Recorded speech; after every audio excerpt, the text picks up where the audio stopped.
Almost like something from a spy thriller, this is the Flipper Zero, a digital multi-tool, what some have called a hacker's toolkit. A question to ask as we begin is shining a light on this, advertising a way for people to break the law. A police chief saying those who would do wrong already know it's us potential victims who've been left in the dark.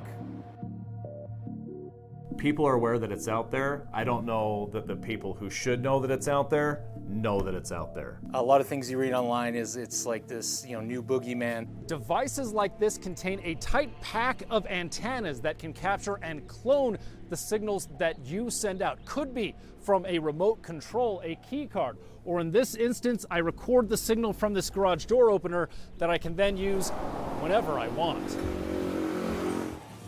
And in just a moment, excuse me, and it's copied access to a secure door. Yeah, that made me nervous, right?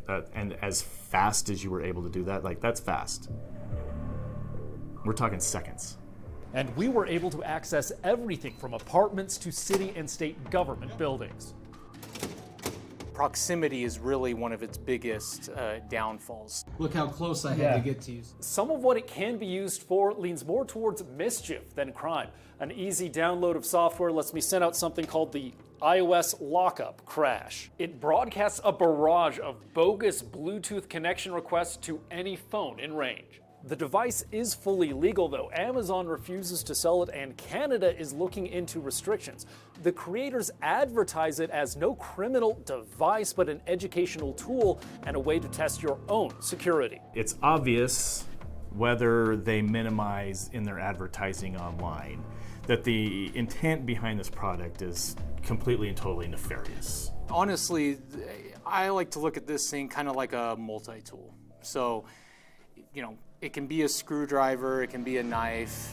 Technology to protect from this device is readily available, and some fears are overblown. Buildings we investigated often use cards that can't be copied, and it poses almost no risk to credit cards and most cars. I'd have to be literally parked outside your house. You're like, oh, that's a strange car, or a person standing outside my house with a device in their hand.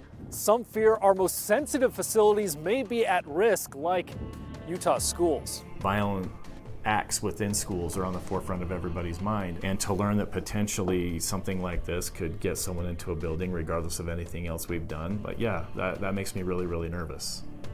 Very nervous.